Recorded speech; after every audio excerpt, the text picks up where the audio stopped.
Vamos a adentrarnos en una de las mentes más fascinantes de la música. Hoy hablamos de la sinfonía interna, la batalla que se libraba dentro de Brian Wilson. Es que esta frase lo es todo, es la clave para entender su historia. Porque Wilson no era el típico rockstar, el líder carismático que se sube al escenario. Era otra cosa. Algo mucho, mucho más complejo. Un arquitecto, sí, esa es la palabra, es perfecta. El tipo era un arquitecto del sonido, el cerebro que construyó una forma de entender la música pop que lo cambió todo para siempre.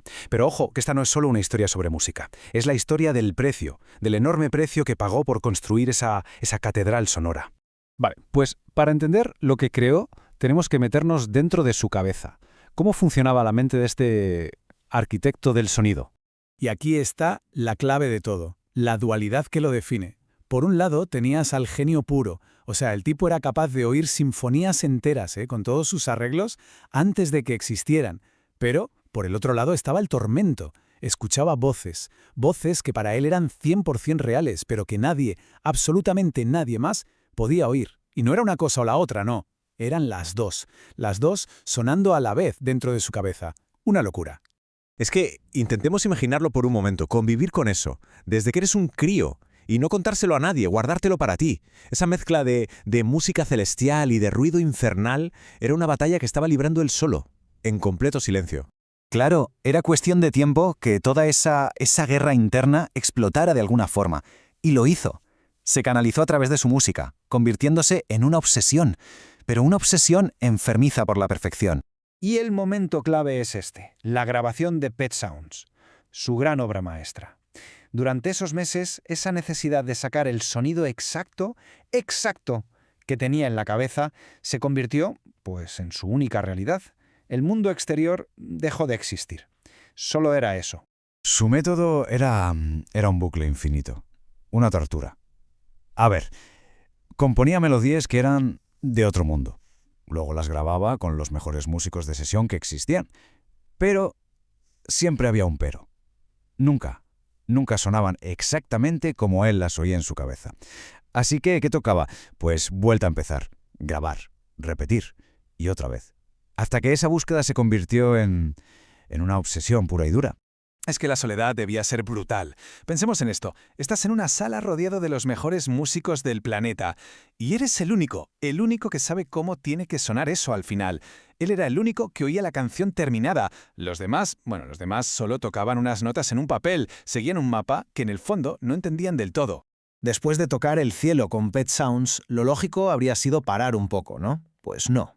Brian quiso ir todavía más lejos. Quería crear algo que nadie nunca hubiera hecho. Y esa ambición le llevó de cabeza al proyecto que acabó por romperlo. El proyecto tenía nombre, Smile, y para Brian, no era un disco y ya está, era, y esto lo dijo él, una sinfonía adolescente para Dios. Casi nada. Era la obra que iba a cambiar las reglas del juego para siempre. El problema es que una ambición de ese tamaño aplasta. Y aquí viene la gran paradoja, que es tremenda. La misma mente genial que fue capaz de imaginar algo tan revolucionario, no fue capaz de soportar la presión de llevarlo a cabo. Se vino abajo. Sencillamente colapsó. La presión de la discográfica, la presión de los otros miembros de la banda, pero sobre todo la presión que venía de dentro, de su propia cabeza, de esas voces, se hizo insoportable. Y cuando tuvo que abandonar el proyecto, una parte de él se rompió para siempre. Se apagó la luz y se desconectó del mundo. Y aquí empieza una de las etapas más oscuras y, casi mitológicas de su vida. Los años en los que Brian Wilson literalmente desapareció. Se borró del mapa. Su mundo se hizo diminuto. Se redujo a las 4 paredes de su habitación. Pasaba días enteros metido en la cama. Dejó de vivir, básicamente. Y claro, su relación con las drogas empeoró muchísimo. El LSD, el alcohol, buscaba una vía de escape, pero lo único que hacía era hundirse más y más. Había perdido por completo el control. Y si hay una imagen que define este retiro del mundo, es esta: la caja de arena. Hizo que le montaran una caja de arena gigante en mitad del salón, con el piano justo en el centro. ¿Por qué? Porque quería sentir la playa, que era su sitio feliz, pero sin tener que salir de casa. Visto desde fuera parece una excentricidad, ¿verdad? Pero no lo era. Era un intento desesperado por aguantar, por sobrevivir. Pero incluso en lo más profundo de esa oscuridad, en esa habitación con playa, algo seguía ahí. Algo seguía vivo. algo que ni las drogas ni las voces pudieron apagar del todo: la música. La música nunca, nunca se fue. Y es que, aunque las voces malas, las del tormento, no se callaban, resulta que tampoco consiguieron silenciar a las otras, a las voces de la música. Las melodías, las armonías, seguían naciendo en su cabeza. La sinfonía interna, a pesar de todo, seguía sonando. Y al final, con el tiempo, esa música encontró la manera de volver a salir. Esta cronología lo resume todo de una forma, es que es alucinante. Años 60, Smile se abandona. Luego vienen los 70, los 80, los 90, décadas de aislamiento, de lucha.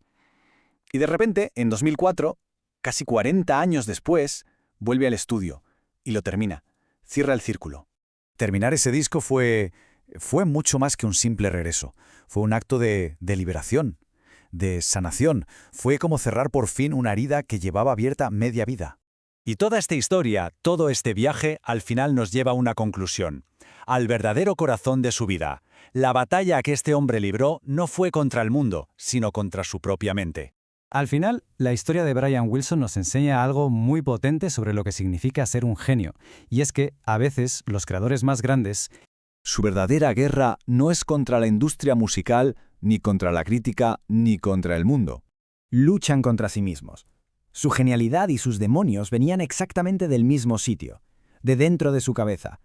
Y esa, al final, es la sinfonía y la gran paradoja de Brian Wilson.